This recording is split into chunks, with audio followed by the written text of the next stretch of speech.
નમસ્કાર મિત્રો હું છું ગોવિંદ કણઝારિયા, રાઇટર ગોવિંદ કણઝારિયા અને અમો ટીમ દ્વારા મિશન બા મહિલા માટે રક્ષા, મહિલાઓ એટલે મતલબ દીકરી, બેન, બેટી, બેટી, બેન, માતા વગેરે મહિલાઓ માટે અવાજ બુલંદ, એ ચાહે સોશિયલ મીડિયામાં હો કે કોઈ પણ હો. હવે મારે એ કહેવું છે, આપણા દેશમાં जब 78 महिला शासनों में से कोई भी रेप पीड़िता के लिए आवाज़ नहीं उठा सकती तो ससन में महिलाओं का होना फिर बेकार है. આ વાત હું નથી કરતો, નાના પાટેકર કરે છે. નાના પાટેકર ખાલી નામ જ કાપી છે. એના તમે જેટલા ફિલ્મ બન્યા હોય છે ને, જેટલા ફિલ્મ, એ કંઈક ને કંઈક સંદેશ દેવા માગે છે. દેશની જનતા, દેશની નાગરિકોને સંદેશ દેવા માગે છે. ને અમે એક સામાજિક કામગીરી કરતા હોય, જેમાં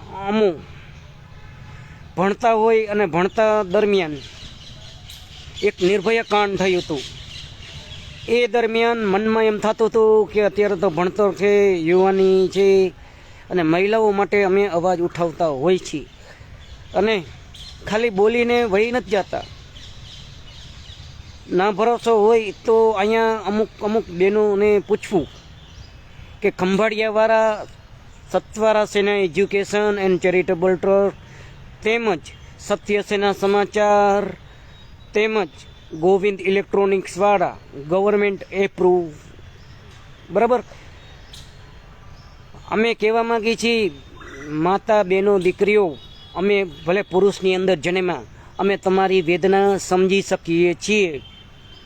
અમે જ્યારે સમજણા થયા ત્યારે અમારા મનમાં ને અમારા માતાએ, અમારા જન્મ દેનારી માએ એક વસ્તુ અમને બહુ જ સરસ રીતે શીખવાડ્યું છે કે બેટા, ભલે તું કરોડપતિ ના બન, પણ દીકરીઓની રક્ષા માટે અથવા મહિલાઓની રક્ષા માટે કંઈક બોલજે, અથવા તારા કારણે કોઈ મહિલાઓની જિંદગી બરબાદ ન થાય એ ખાસ જોજે. ને આજ બી અત્યારમાં આજની તારીખ 25 એપ્રિલ અને 2026, બરાબર, અને 8:47 થયા છે, 8:47, બરાબર. મારો ભાવાર્થ, આપ જેવા લોકોને કોઈને બદનામ નથી કરવાનો. આપ શાસન છો, શાસનના આધારે આપ અવાજ ઉઠાવો. આપ શાસન છો, શાસનના આધારે અવાજ ઉઠાવો. મહિલાઓ આટલી લાપતા થઈ જાય છે, મહિલાઓ ઉપર આટલા બળાત્કાર થાય છે. આ કોઈ પણ શાસન હો, કોઈ પણ ધર્મના શાસનનું પદની ગરિમા જળવાઈ રહે. જો અમારા જેવા પુરુષો, બરાબર, 37 યર્સ, 37 યર્સ, અને કાયદાનો જાણકાર, હું મારા હક અધિકાર, ક્યાં બોલવું, ક્યાં ના બોલવું, અથવા ક્યાં મૌન ધારણ કરવું, એ બધી વસ્તુનો હું જાણકાર છું. આજ પણ કોઈ પણ જગ્યાએ હજી સુધી કોઈ મારા બોલીના કારણે અથવા ક્યાંય રેકોર્ડ ખરાબ નથી થયો. તમે તમારા પદની ગરિમા જળવાઈ રહે. જબ તક સૂરજ ચાંદ રહેગા, નાના પાટેકર સાહેબ આપ જેવા લોકોનું નામ રહેગા. આજ મને ગર્વ છે પુરુષ હોવાનો. એક પુરુષે મહિલાઓ માટે જબરજસ્ત અવાજ ઉઠાવ્યો. ફિલ્મી દુનિયાના કલાકાર, રાઈટ, રિયલ દુનિયામાં કલાકાર મેં જોયા. મારા તમને સત વંદન પહોંચે નાના પાટેકર સાહેબ. મને આપના ફિલ્મો, એલવેલું ફિલ્મ પહાડથી કરી ના કોઈ એવું પિક્ચર બાકી નહીં હોય જેમાં મેં તમારું ફિલ્મ નહીં જોયું હોય. મને તમારા ફિલ્મોથી ઘણું બધું એક નવી ચેતના જાગે છે. આપ સાહેબને મારી વિનંતી કે આવી રીતે આપ ફિલ્મી દુનિયા સાથે સાથે રિયલ દુનિયામાં કંઈક ને કંઈક અવાજ ઉઠાવજો. जब 78 महिला शासनों में से कोई भी रेप पीड़िता ने के लिए आवाज़ नहीं उठा सकती तो सदन में महिलाओं का होना फिर बेकार है. અમો સત્વરા સેના એજ્યુકેશન એન્ડ ચેરિટેબલ ટ્રસ્ટ તેમજ સત્ય સેના સમાચારમાં મહિલાઓને 50% ભાગીદારી આપેલ છે બંનેમાં. અને આવનાર સમય બિઝનેસ કરશું તો બિઝનેસમાંય 50% ભાગીદારી, અમારા દ્વારા રાજનીતિમાં એ 50% ભાગીદારી. અમારા સાથે જેટલા જોડાયેલા છે અમે જાહેર કરી છે દેશની જનતાને અમારી સત્ય સેના સમાચાર તેમજ સત્વરા સેના education and charitable trust group આપ જોઈન કરી લેવા વિનંતી. આ કોઈ રાજનીતિ લેવલે નથી, સામાજિક લેવલે છે અને તમામ ધર્મ તમામ જ્ઞાતિ લોકોને લાગુ પડે. અમારું હૃદય વિશાળ છે, પણ હવે જે નામ બનવાનું છે એ બની ગયું. છતાંય તમને એવું લાગતું હોય તો સલાહ સૂચન માર્ગદર્શન લેવા વિનંતી. અમે સલાહ સૂચન માર્ગદર્શન આપશું. આપ આપના ક્ષેત્રમાં આગળ વધો, માતા બહેનો દીકરીઓ મહિલાઓ, અને આપના હક અધિકાર માટે કોઈ પણ જગ્યાએ ગમે અહીંયા આપ અવાજ ઉઠાવો. માતૃશક્તિ અમર રહે, મહિલા શક્તિ અમર રહે. સિસ્ટર સાહિબા, સિસ્ટર યાની કે બહેનોની શક્તિઓ અમર રહે. અને બહેનો દીકરીઓ માતાઓ, તમારાથી દુનિયા છે અને તમારાથી દુનિયા કોઈ વિશેષ નથી. મારો ભાવાર્થ આપને નીચે બતાવવાનો નથી, પણ આપ શાસનના લેવલે મહિલાઓ ઉપર કેદી શાસનની અંદર રજૂ કરશો, કેદી અમને તમારો વિડીયો પ્રવચન જોવા મળશે. ખાલી મોટી મોટી વાતો કરવાથી કે બીંગા ફૂંકવાથી કાંઈ થવાનું નથી.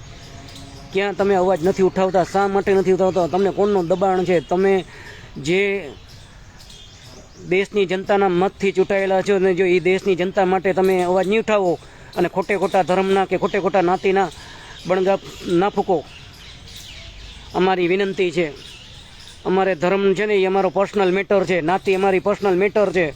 તમે શાસનના લેવલે બેઠા છો તો શાસનના લેવલે અવાજ ઉઠાવો. તમે ધારાસભ્યના લેવલે બેઠા છો તો ધારાસભ્યના અવાજ ઉઠાવો. કેદી ઉઠાવશો? આપનાથી જવાબદારી ના નિભાવવાતી હોય તો રાજીનામું આપી દો, તો કોઈક નવો આવશે, નવાને કહેશું. અમે નામ લેવા નથી માગતા. મહિલાઓ ઉપર રેપ અથવા બળાત્કાર થાય એ યોગ્ય નથી થતું. બાકી મહિલાઓની મરજી હોય અને પ્રેમ માણે તો અમને ક્યાંય અવાજ ઉઠાવવા માગતા નથી. એ એની પર્સનલ મેટર છે. પણ જ્યારે રેપ અથવા બ્લેકમેલિંગ થશે તો અવાજ ચોક્કસ ઉઠાવશું, એ કોઈ પણ હોય. અને અમે તો જાહેરમાં કહીએ છીએ, અને અમે ખાલી બોલીને નીકળી નથી જતા. એક બેન અતિ માનસિક રીતે ઘાયલ હતા, એના પરિવારને સાથે રાખી મારા દોસ્તાર મિત્રોને ખબર છે, મેં મોટે કીધું હતું બેન હું તમને બધું સહી થઈ જશે, તમે નિરાત રાખો. બેન છે ને પોતાનું સર દિવાલ ઉપર પછડાડતા હતા.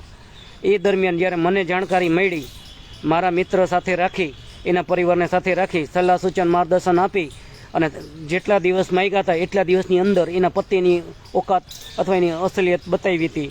અને પછી નિયમ અનુસાર પગલાં લઈ બરાબર એ સિસ્ટરને અમે બચાવ્યા હતા. એ બેન અમારા નાતી નહીં નહોતા બરાબર, છતાંય અમે એને બચાવ્યા હતા. શું કામ? કે અમારો પહેલવેલો ધર્મ મનુષ્ય, અને પાછું ભગવાને અમને પુરુષ તરીકે ધર્મ આપ્યો, એ નિભાવ્યો, અને મનુષ્ય તરીકે ધર્મ નિભાવ્યો. અમે નાતી ધર્મને માનતા નથી, પણ વાત આવે છે ને જ્યારે દીકરીઓને બળાત્કારની, ત્યારે અમે ચોક્કસ વિનંતી કરી છે તમામ અધિકારી સાહેબ ક્લાસ 1 થી કરીને 100 સુધીના. અને એવું નથી ગલત મહિલાઓ હોય તો એને સજા થવી જોઈએ. હું એમ કહેવા માગું છું, આપણે 90-100 દિવસની અંદર આપણે કેમ ન્યાય ના મેળવી શકીએ? કેમ એવા માણસો આપણે ગોઠવી નથી શકતા? કેમ એવું આપણે નથી કરી શકતા? ક્યાં વાંધો આવે? કુદરત આગળ જાશું, ભગવાન આગળ જાશું, તેથી આપણે બધાને જવાબ દેવાનો છે. વધુ વાત ન કરતા આપનો વિશ્વાસુ. જય હિન્દ, જય ભારત, જય સંવિધાન, જય જ્ઞાન વિજ્ઞાન. નમસ્કાર. આપનો દિન શુભ હો, વિશ્વનું કલ્યાણ હો, એવી અંતરથી શુદ્ધ પ્રાર્થના. મહિલાઓની રક્ષા થાય એ જ મુખ્ય હેતુ. જય હિન્દ, જય ભારત.